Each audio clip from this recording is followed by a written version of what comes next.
ఏంటిది బేలుల్లాగా పొంగుతుంది అనుకుంటున్నారా? చాలా చాలా రుచిగా ఉంటుందండి. కొత్త రెసిపీ చేయడం కూడా చాలా ఈజీ అండి. పిల్లల నుంచి పెద్దవాళ్ళ వరకు ఇష్టపడి తింటారు. చాలా మెత్తగా దూదిలా ఉంటుందండి. సో ఇంకెందుకు లేటు, వీడియోలోకి వెళ్ళేసేద్దామా? పదండి. ముందుగా 2 మీడియం సైజ్ టమాటోల్ని ఒక 3 నిమిషాల పాటు ఉడికించుకోవాలండి. ఇలా తొక్కొచ్చినట్టు ఉడికించుకోవాలన్నమాట. ఇలా ఉడికించుకున్న తర్వాత ఈ 2 టమాటాలు తీసుకొని ఒక బౌల్లో వేసుకోవాలి. చల్లగైన తర్వాత పైన తొక్కంతా తీసేసుకొని ముక్కలుగా కట్ చేసుకొని మిక్సీ జార్లో వేసుకొని మెత్తగా పేస్ట్ లాగా చేసుకోవాలి. నేను పేస్ట్ చేసిన తర్వాత మీకు చూపిస్తున్నాను చూడండి, ఇలా అనమాట. కొంచెం వాటర్ మిక్సీ జార్లో వేసుకొని బాగా కలుపుకొని ఇందులో వేసేసుకోవాలి. 1-2 టేబుల్ స్పూన్లు అంతేనండి. ఈ టమాటా ప్యూరీలోనే ఒక 1/2 టీ స్పూన్ ఉప్పు వేసుకొని బాగా కలిపిన తర్వాత గోధుమ పిండి యాడ్ చేసుకోవాలి. గోధుమ పిండి ఇంతే తీసుకోవాలని ఏమీ లేదండి, కొంచెం కొంచెం వేసుకొని మీరు కలుపుకోవాలన్నమాట. ఈ టమాటా ప్యూరీకి ఎంత పిండి సరిపోతుందో అంతే వేసుకోవాలి. వాటర్ యాడ్ చేయకుండానే పిండి తడుపుకోవాలన్నమాట. చూడండి, ఇలా మెత్తగా తడుపుకోవాలి. చూస్తున్నారు కదా, పిండి తడిపిన తర్వాత ఇంకొక 3 నిమిషాలు ఇలా గట్టిగా ప్రెస్ చేస్తూ కలుపుకోవాలండి. అప్పుడే చాలా మెత్తగా వస్తాయన్నమాట. ఇప్పుడు మూత పెట్టుకొని ఒక 15 నిమిషాలు అలా పక్కన పెట్టేసుకోవాలి.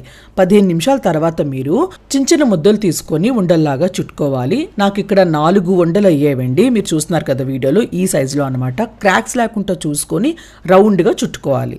ఇలా అన్ని ఉండలు చుట్టుకున్న తర్వాత కొంచెం పొడిపిండి వేసుకొని రోటీలాగా చేసుకోవాలండి. ముందు అంటే ఎంత సన్నమైతే అంత సన్నంగా రోటీ చేసుకోవాలి.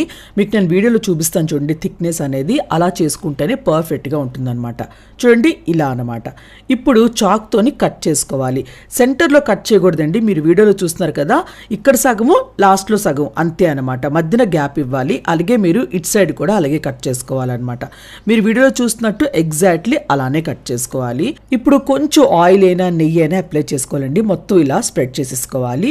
చేసిన తర్వాత మీరు వీడియోలో చూస్తున్నట్టు ఇలా ఫోల్డ్ చేసుకోవాలి. ఫస్ట్ 2 వైపులు, అలాగే ఇది కూడా ఫోల్డ్ చేసుకోవాలి. ఇలా 2 వైపులు ఫోల్డ్ చేసిన తర్వాత మీరు వీడియోలో చూస్తున్నట్టు ఫస్ట్ పార్ట్ మధ్యన పెట్టుకోవాలి, రెండో పార్ట్ కూడా మధ్యన పెట్టుకొని ఇలా స్క్వేర్ షేప్ లాగా చేసుకోవాలండి. అంతే. చేశాక కొంచెం పొడిపిండి వేసుకొని మీరు స్క్వేర్ షేప్లోనే ఒత్తుకోవాలన్నమాట. కొంచెం సన్నంగానే ఒత్తుకోవాలన్నమాట. మీకు నేను వీడియోలో చూపిస్తాను చూడండి, ఇలా అనమాట. సో మరి పెద్దవి చేసుకోకండి, చిన్న సైజ్ చేసుకోండి. థిక్నెస్ అనేది ఇలా ఉండాలి. ఇలాగే మీరు అన్నీ చేసుకొని ప్లేట్లో రెడీగా పెట్టుకోండి. ఇప్పుడు ఒక ప్లేట్ తీసుకొని అందులోని నేను ఇక్కడ 2 ఎగ్స్ వేసుకున్నాను. మీరు కావాలంటే 3 ఎగ్స్ అయినా తీసుకోవచ్చు. అలాగే ఒక 1/2 టీ స్పూన్ ఉప్పు, కొత్తిమీర చిన్నగా కట్ చేసుకొని తీసుకోవాలి.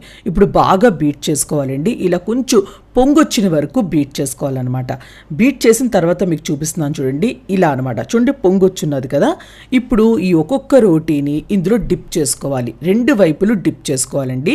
జస్ట్ డిప్ చేయాలండి, అలా నానబెట్టుకోకండి. డిప్ చేసిన వెంటనే మనం ఫ్రై చేసేసుకోవాలన్నమాట. గుర్తుపెట్టుకోండి, నానబెట్టుకున్నారనుకోండి బ్రేక్ అయిపోతాయి అనమాట. ఇలా డిప్ చేసిన వెంటనే ఫ్రై చేసేసుకోవాలి. ఒక ప్యాన్ తీసుకొని అందులోని ఆయిల్ వేసుకొని ఆయిల్ హీట్ అయిన తర్వాత ఇది ఇలా దించేయాలన్నమాట. అంతేనండి, సింపుల్గా ఈజీగా ప్లేట్తో దగ్గర పెట్టుకొని అలా పెట్టారనుకోండి అస్సలు బయటకి ఏమీ రాకుండా ఉంటుంది. కొంచెం ఫ్రై అయిన తర్వాత మీరు టర్న్ చేసుకోవాలి. మీడియం ఫ్లేమ్లోనే ఫ్రై చేసుకోవాలండి. చూడండి ఎంత చక్కగా పొంగుతుంది కదా, ఇంకా పొంగుతుందండి, బేలుల్లాగా పొంగుతుంది అనమాట. మీడియం ఫ్లేమ్లోనే మీరు ఫ్రై చేసుకోవాలి. అండ్ అట్లగరతోని సైడ్స్ అన్ని ఇలా ప్రెస్ చేస్తూ ఉండాలన్నమాట. కార్నర్స్ కూడా చక్కగా ఫ్రై అవుతుంది. చూడండి ఎంత చక్కగా పొంగిందో. 2 వైపులు గోల్డెన్ కలర్ వచ్చిన వరకు ఫ్రై చేసుకోవాలి. అంతేనండి, తీసుకొని ప్లేట్లో వేసేసుకోవాలి. ఇలాగే మీరు అన్ని ఫ్రై చేసేసుకోవాలి. అంతేనండి, రెడీ అయిపోయింది. ఇది మీరు బ్రేక్ఫాస్ట్లో తినొచ్చు, డిన్నర్లో తినొచ్చు, పిల్లలకి టిఫిన్ బాక్స్లో పెట్టినా కూడా ఇష్టపడి తింటారండి. తప్పకుండా ట్రై చేయండి, మీకు నచ్చుతుంది. ట్రై చేస్తారు కదా, ట్రై చేశాక నచ్చిందో లేదో కామెంట్ బాక్స్లో కామెంట్ చేయండి. అలానే లైక్ చేయండి, షేర్ చేయండి. స్టూడియోలో మీట్ అవుదాం ఇంకొక మంచి వీడియోతో. Bye bye.